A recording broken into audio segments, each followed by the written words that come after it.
네, 나오미가 삐뚤하게 군 이유에 대해서 우리 이런 제목으로 룻기 1장 19절에서 22절 말씀 보도록 하겠습니다. 어제 말씀이 기억나십니까? 어제 우리는 나오미가 룻과 함께 모압에서 자신의 고향인 베들레헴으로 돌아오는 것을 보았습니다. 한 80km 되는 거리라고 하는데요. 이 길에서 원래 다른 며느리였던 오르바 아시죠? 룻과 동서지간인 오르바도 함께 할 뻔했습니다. 하지만 나오미가 극구 며느리들이 합류하는 것을 만류합니다. 그래서 모압 땅에 자기를 따라오지 말고 남편을 둘 이도 없고 또 자손을 볼 일도 없는 자신을 따라오지 말고 이렇게 모압 땅에 남으라고 아주 강권합니다. 그리고 그 결과 나오미는 오르바는 베들레헴으로 돌아오지 않게 되고 그녀의 나라 모압에 남아서 모압의 신을 섬기게 됩니다.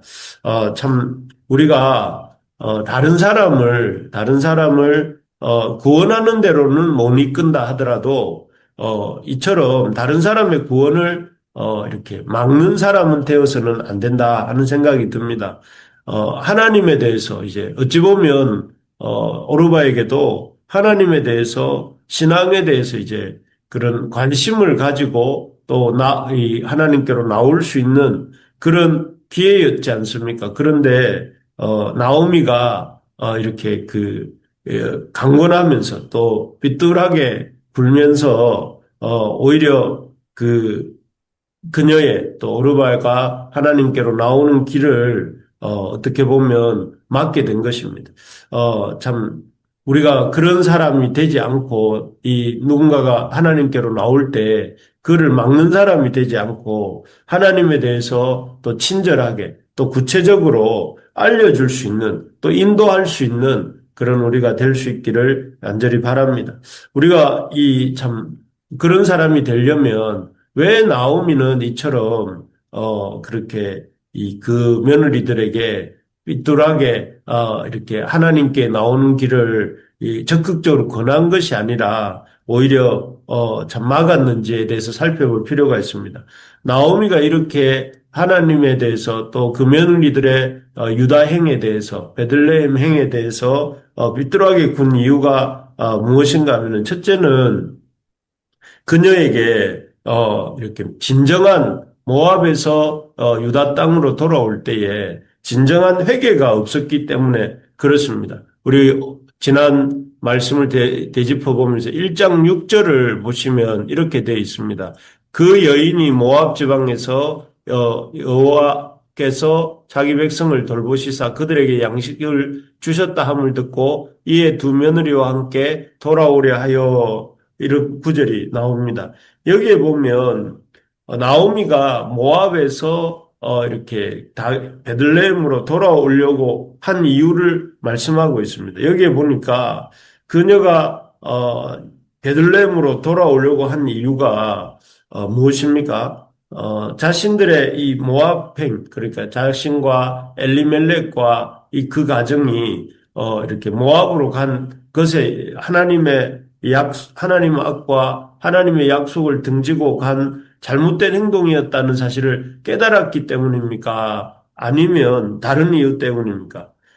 이 사람들이 돌아오려고 한 이유가 하나님 앞에 우리가 이 모압 지방에 와서 잘못했구나. 하나님의 약속의 땅에 머물렀어야 했구나. 이런 생각이라기보다는 하나님께서 베들레헴 땅에 유다 땅에 양식을 주셨구나 하는 소식을 듣고 그 양식을 지금보다 더 나을 수 있는 삶을 거기 가면 살 수 있겠구나 하고 생각하면서 이렇게 돌아왔다 하는 것을 이 구절이 말씀하고 있습니다.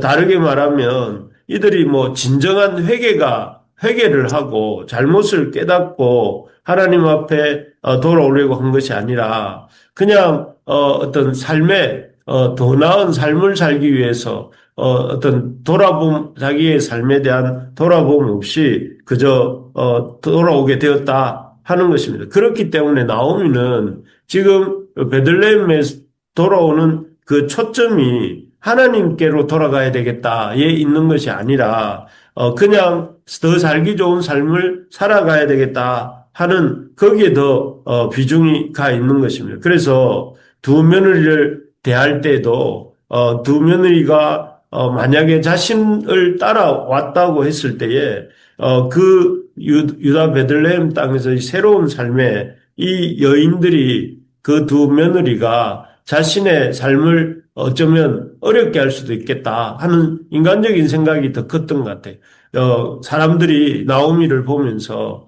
나오미가 참 모압 땅으로 갔다는 것과 또 모압 땅에 가서 심지어 두 아들의 며느리를 네, 자부를 모압 여인으로 삼았다는 것과 뭐 이런 사실들이 이 참 드러나고 부끄러움을 내가 당할 수도 있겠구나 하는 생각이 아마도 들었을 것 같습니다. 그래서 두 며느리한테 너희는 나를 따라오지 말고 남편도 얻을 이유도 없고 자식을 낳을 이유도 더 없는 나를 따라오지 말고 하나님도 나를 치신 그런 나를 따라오지 말고 모압에 남으라 이렇게 강권했던 것일 거죠. 그래서 우리가 참 하나님 앞에 참 삐딱한 사람이 되지 않으려면 우리가 삶의 어려움을 겪을 때 우리가 그 어려움을 통해서 자신의 잘못을 돌아봐야 됩니다. 아, 내가 이런 어려움을 겪는 이유가 무엇인가? 그 어려움이 원인이 무엇인가를 잘 돌아보고 그것을 통해서 자신의 잘못을 인정하고 또 하나님 앞에 바른 길로 나아오는 그 어려움을 통해서 하나님께 바른 길로 나오는 그런 기회로 삼아야 한다 하는 것입니다. 그렇게 할 때 오히려 그 사람이 어떤 그런 삶의 어려움들을 통과하면서 하나님 앞에 더 신앙이 자라가고 또 그런 신앙의 자라감을 통해서 더 성숙한 사람으로 되어가는 것입니다. 바라는 것은 우리 부르심의 가족들이 어려움을 당할 때 그 어려움 때문에 삐뚤어지는 것이 아니라 오히려 하나님 앞에서 성숙해지는 사람이 되려면 그 어려움을 통해서 자기를 돌아보고 하나님 앞에 회개할 것들을 회개하고 하나님 앞에 자라가는 기회로 삼는 우리가 되기를 진심으로 소망합니다. 그래서 우리의 삶 속에 참 어려움이 있을 때 그 어려움을 가지고 참 하나님 앞에 불평하는 기회로 삼는 것이 아니라 하나님 앞에 회개하는 기회로 삼고 하나님 앞에 바른 길로 나아가는 기회로 삼는 우리 모두가 되시기를 주의 이름으로 축복합니다. 두 번째로 보면 나오미가 이렇게 삐뚤하게 그 자부들에게 군 이유가 나옵니다. 그것은 그녀가 하나님을 향해서 원통한 마음을 품고 있었기 때문입니다. 첫째는 회개하지 않았기 때문이라면 둘째는 원통한 하나님을 원망하는 마음, 원통해야 하는 마음을 갖고 있었기 때문에 그렇습니다. 여기 13절과 20절을 한번 보시면 그렇게 나옵니다. 너희가 어찌 그들을 자라기를 기다리겠으며 어찌 남편이 없이 지내겠다고 결심하겠느냐? 내 딸들아 그렇지 아니하니라. 여호와의 손이 나를 치셨으므로 나는 너희로 말미암아 더욱 마음이 아프도다 하며 이렇게 돼 있습니다. 그리고 20절에도 보니까 나오미가 그들에게 이르되 나를 나오미라 부르지 말고 나를 마라라 부르라. 이는 전능자가 나를 심히 괴롭게 하셨음이니라. 이렇게 되어 있습니다. 앞에 13절은 나오미가 그 자부들에게 하는 말이죠. 자부들에게 여호와의 손이 나를 치셨다 이렇게 말을 하고 있고 20절에는 이 베들레헴 사람들에게 하는 말인데 나를 말하라 부르지 말고 부르지 말라고 하면서 부르라고 하면서 전능자가 나를 심히 괴롭게 하셨다 이렇게 말을 하고 있습니다. 여기서 이렇게 볼 수 있는 것은 참 나오미는 자기 인생에 밀어닥친 어려움들 어떤 재산이 다 없어지고 또 남편 엘리멜렉을 잃고 두 아들을 또 잃고 하는 이 모든 것에 대해서 하나님이 나를 치셨다. 하나님이 손이 나를 치셨기 때문에 그렇다. 내가 그리고 또한 여기 이 베들레헴 사람들에게 하는 말도 전능자가 나를 심히 괴롭게 하셨다. 이렇게 생각하고 있었습니다. 그래서 그녀가 참 이렇게 이 모든 상황의 원인이 우리가 아니라 하나님이 나를 치시고 나를 괴롭게 하셔서 이렇게 되었다. 하나님을 원망하는 마음을 아주 이렇게 깊이 갖고 있었던 것을 보게 됩니다. 그래서 어찌나 마음이 이렇게 참 마음에 하나님을 향한 불만이 있었는지 19절에 보니까 사람들이 이제 베들레헴에 돌아온 이 나오미를 보면서 이렇게 하는 말이 이가 나오미냐 이렇게 말을 할 정도였습니다.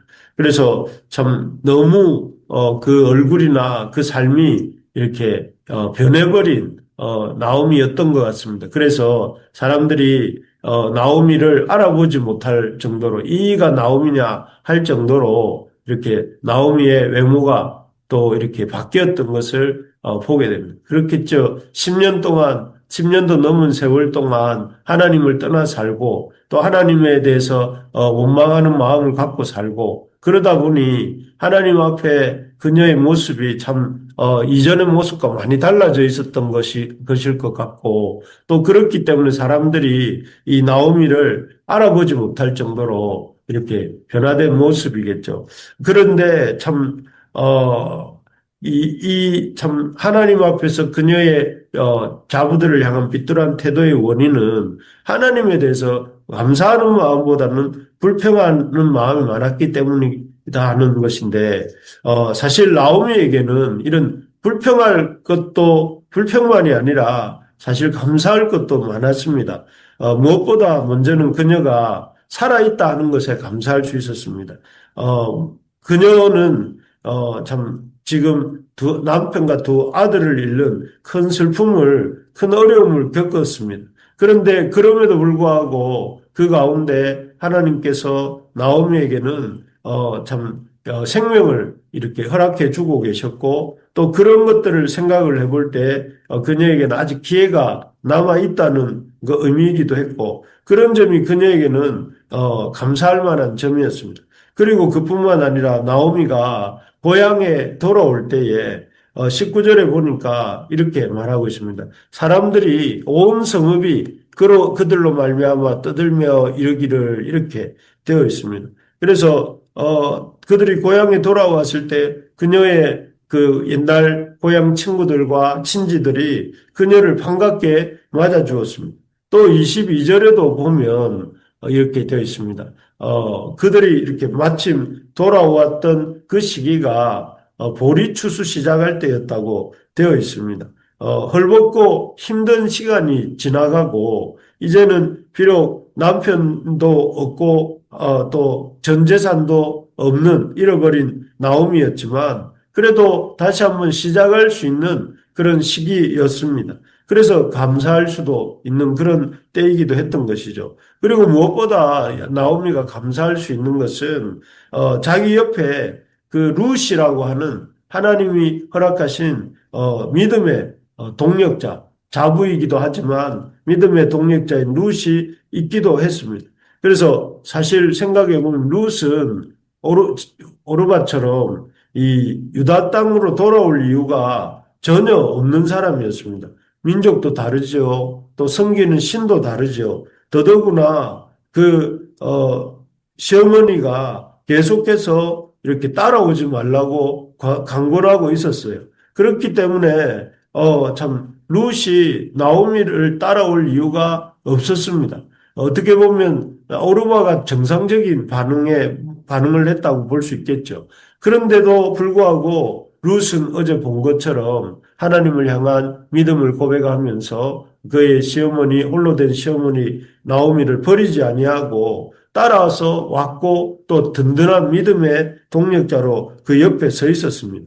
그래서 이런 모든 것들을 생각해 볼 때 불평이 아니라 하나님 나를 치셨다, 하나님이 나를 이렇게 괴롭히신다 이런 말을 할 것이 아니라 하나님 앞에 참 그래도 감사합니다. 이렇게 내가 숨을 쉬고 있는 것도 감사합니다. 하나님 참 하나님을 향해 이런 귀한 며느리 주신 것도 감사합니다. 사람들이 나를 이렇게 반겨주는 것도 감사합니다. 하나님 그래도 이 때가 참 추수 때에 오게 해주셔서 감사합니다. 이렇게 불평이 아니라 감사가 이렇게 넘칠 수도 있는 그런 상황이었습니다. 그렇지만 이 나오미의 모습은 하나님을 향해서 계속해서 그런 감사가 아니라 불평을 쏟아내고 있는 그런 나쁜 어떻게 보면 하나님을 향한 잘못된 태도를 견지하고 있었습니다.